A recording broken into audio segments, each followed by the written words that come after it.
Addiction is a sneaky little troublemaker. It creeps up on us, often when we least expect it.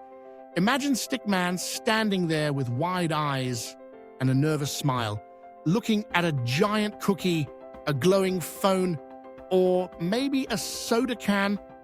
That's just a little too tempting. Addiction isn't always about the big, scary things. Sometimes it's just that habit you can't shake, the thing you keep doing even though you know you probably shouldn't. So what is addiction really? It's when your brain gets stuck in a loop. You feel a craving, you give in, and then you feel better, at least for a little while.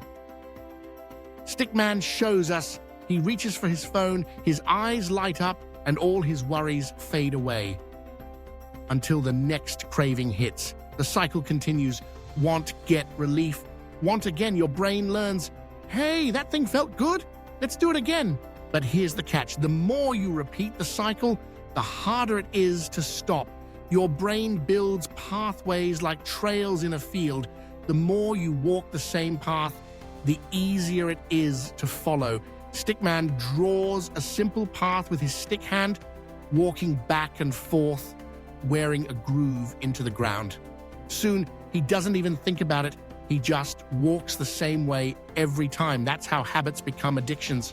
But why does this happen?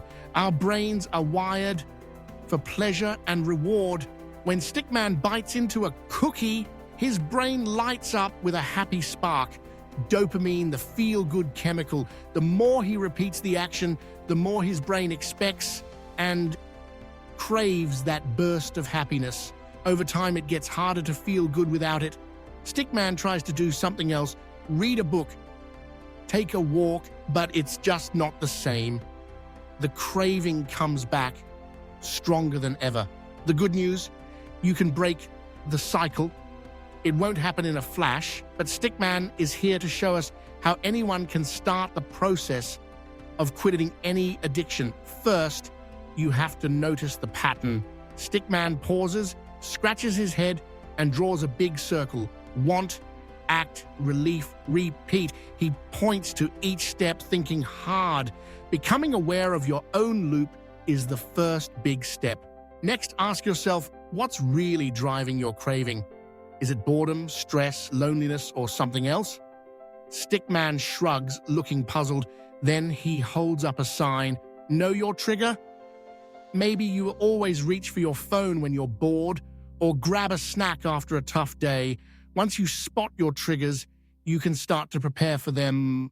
Now, it's time to pause. Stickman holds up a giant comic book-style stop sign. When the craving hits, take a deep breath. Don't act right away. Instead, count to 10 or walk around the room. This tiny delay gives your brain time to catch up, and sometimes the craving will pass on its own. Stickman demonstrates.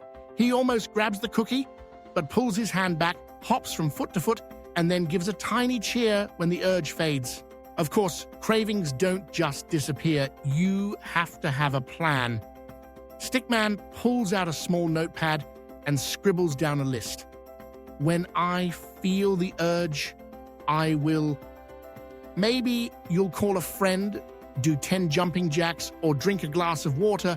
The key is to have a simple, healthy action you can do instead of giving in. Stickman acts it out with flair. He puts down the phone and picks up a jump rope or swaps the cookie for a carrot. The idea isn't to punish yourself, but to break the habit loop with something new.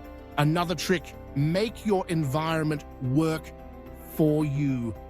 Stickman tiptoes around his house, hiding cookies on the highest shelf, putting his phone in a drawer, tossing out the soda cans.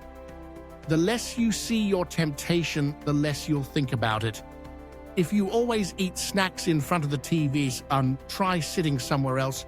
If your phone is your weakness, charge it in another room, out of sight, out of mind.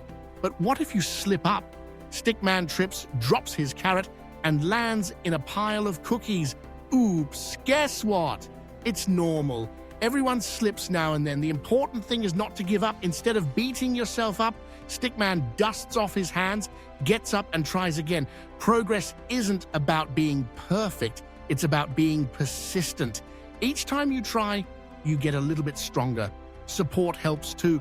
Stickman waves and a tiny crowd of stick friends appear, cheering him on. Maybe you tell a friend or family member what you're trying to do. Maybe you find a support group or talk to a counselor. You're not alone. Most people have some kind of habit or craving they're working to change. Sharing your goal out loud makes it real and gives you a team to cheer you on when things get tough. Now here's the secret weapon. Reward yourself, but not with your old habit.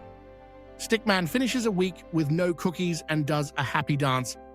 He gives himself a gold star on his calendar or treats himself to something he enjoys. A movie night, a walk in the park, an extra long nap. Celebrate every little victory.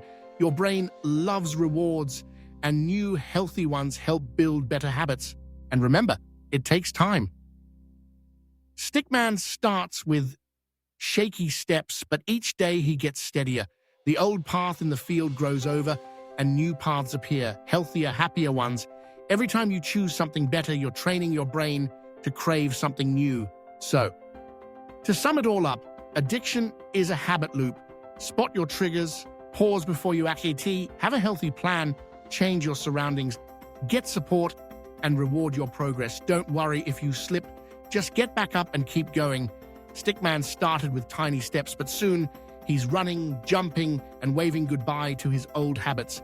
No matter what you're trying to quit, cookies, phones, soda, or something else, remember, you have the power to change. Take it one step at a time, and Stickman will be cheering you on every wobbly step of the way.